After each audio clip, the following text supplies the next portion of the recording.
Okay, this is my good morning, my third take. I don't think you can see me, but that's okay. It's about cooking for the dogs. If you can see the stove, I have about a gallon of water boiling here, and that's where you start with a big pot.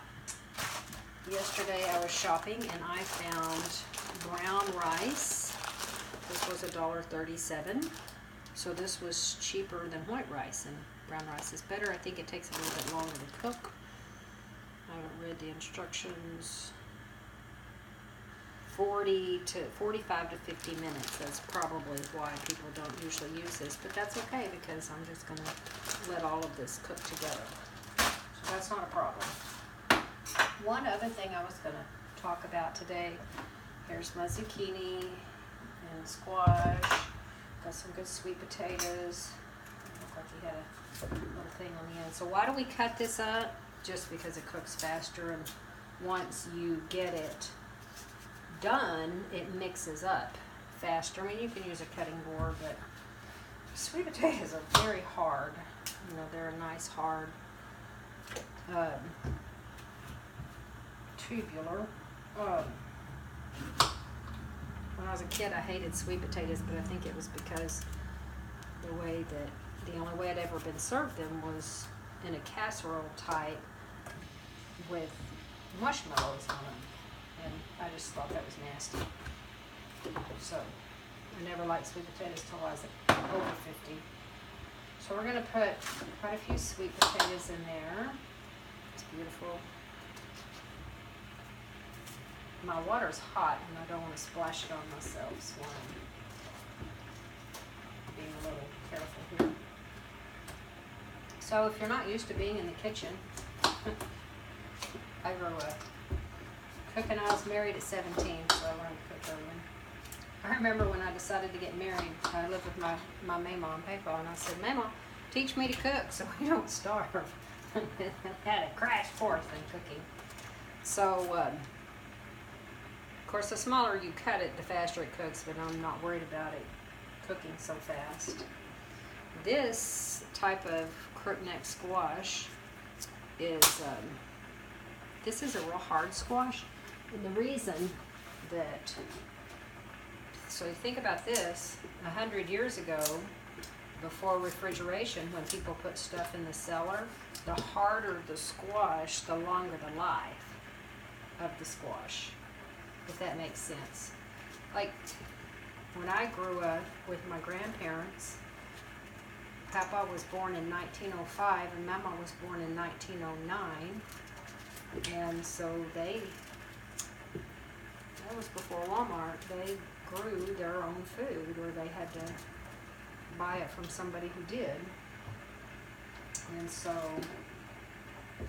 even in 1970, the 70s, this when I was a kid, we still grew our food. And so we were growing up potatoes to last a year. And we planted potatoes March the 17th. And sometimes if it froze after that, we had to replant them. But I remember Papa and his big old tractor, and we planted a lot of potatoes. We planted enough potatoes to feed 2 or 3 families for a year. And then Papa would put lime on them, trying to keep them from sprouting in that dark, cool cellar. By the next year, we were ready for some fresh new potatoes. Mama would go out, and she would, when they were just little, I mean, a new potato, that's the end of a sweet potato when they were just little. She'd start digging them little new potatoes, but she wouldn't tear up her plant. She would just dig a few potatoes enough. She'd make this cream gravy. Papa would milk cows and get that sweet milk. She'd make this cream gravy over those new potatoes. Butter she had churned, and this milk. One of our good old cows. Still taste those new potatoes today. Little tender sweet potatoes. Now this thing is hard. This thing's hard. It's hard, but it'll cook down. That's just like a sweet potato. It's very, very hard, but it will cook down. Just give it some time to cook. And I am going to put, this feels almost like a pumpkin. And you know, a pumpkin is a type of squash, if I've got that correct. And they're kind of all from the same family in that if you're growing squash, you better not plant your pumpkin very close. Or even if you're growing, like if you grow yellow squash, if you plant your green zucchini squash very close, they'll cross-pollinate. And mine did last year. I did better this year, but mine did last year, which I like green better than yellow, but unfortunately my yellow took over my green, so I had more yellow than anything. You know, really, squash and cabbage and even some potatoes are considered a poor man's food because, not that it's not good for you, it is good for you, but it grows fast and it grows easy. And so you think too about a cabbage as a cool weather, so you can start in March growing stuff like your lettuce and your cabbage and stuff like that. It's a cool weather. So if you 100 years ago couldn't go to Walmart and find something to eat, it was important that you start your garden early. After coming through that December, January, February, you're ready for something green. Carrots is another cool weather food. Parsley and all that does real nice in cool weather garden. Tomatoes like it hot. In northwest Arkansas, southern Arkansas, they have tomatoes before we do, but we don't get tomatoes till the 4th of July. I don't care when you plant them. It's just not hot enough to. Corn's something else. If you're planting corn, it has to be hot to grow corn. There you go. All right, I'm fighting with this last piece of sweet potato here. And I'm going to go get a chicken leg and put in there.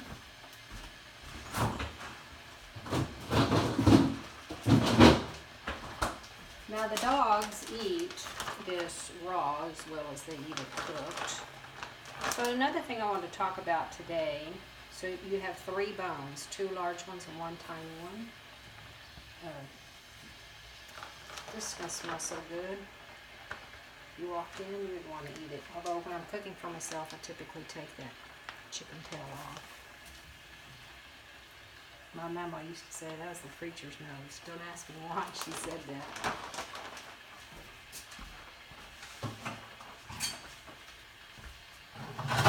Alright, so I'm going to put a lid on this, put a little salt in it.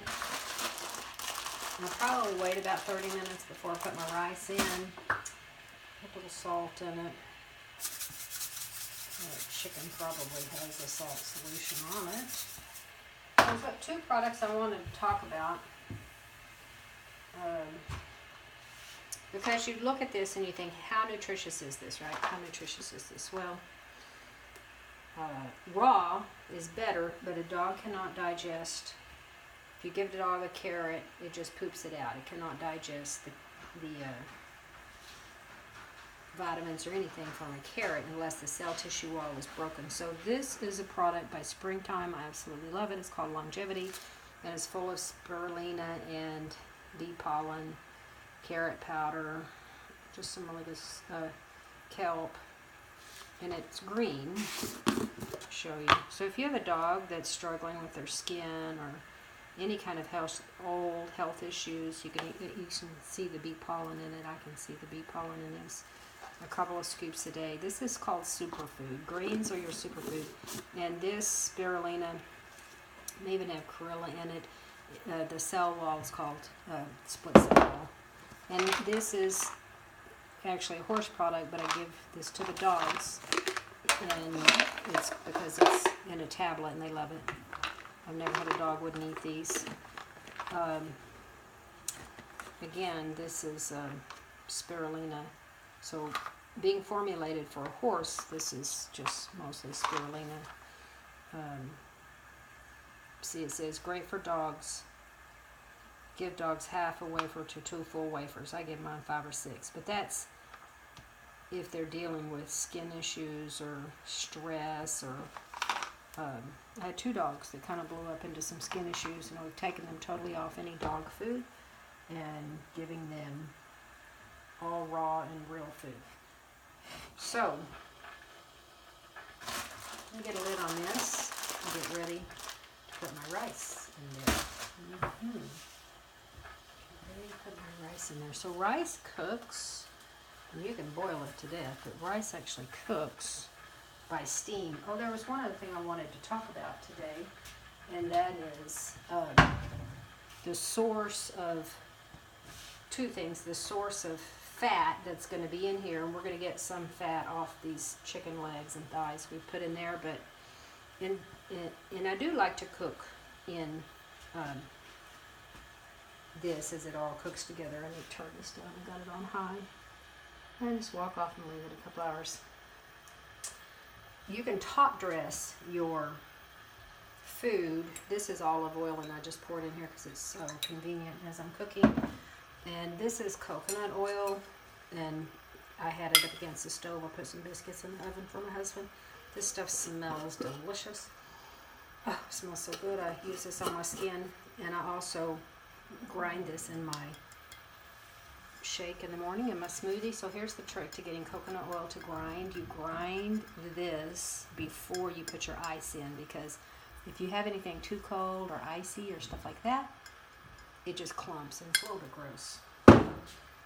So what I was going to say is top dressing it.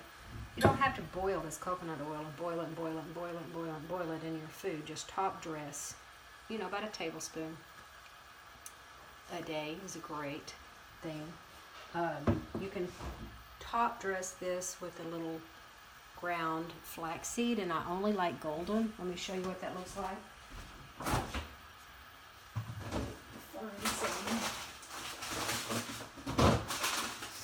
So, I'll be right back. Okay, so this is, I get this from iHerb, and there used to be a link on the website on the LonelyCreek Kennels. There is a link. Never use the dark, use the golden. And then I have a Vitamix, so it doesn't take it long to grind. And this is what it looks like ground. I wouldn't cook this, again, because you're going to ruin your oils and your enzymes. So when you think about this, our tissue, our body tissue, how healthy is your cell tissue? Well, your cell tissue can only be as healthy as what you're feeding it with. What are you feeding your cell tissue? So you think about if someone ate Cheerios their whole life, how healthy would their cell tissue be? It wouldn't be, because all they had eaten is dead food. So it's the enzymes that feed our cell tissue. So cooking it does kill the enzymes. It doesn't kill all the vitamins, but it does kill the enzymes. So there's a balance between, I eat cooked food too. Although if you look at someone who just does raw food, typically they vibrate, they're just this picture of health because of all this raw food. So the only other thing I was going to say earlier was about Crisco. I use Crisco. The can usually lasts me 6 to 8 months just to line my beautiful skillets that I cook in. I love my cast iron. I don't season it usually till I get ready to use it. Never season it with oil. I always use Crisco. But the thing about cooking with Crisco, so I'm not saying that it's really bad, but remember Crisco comes from soybeans.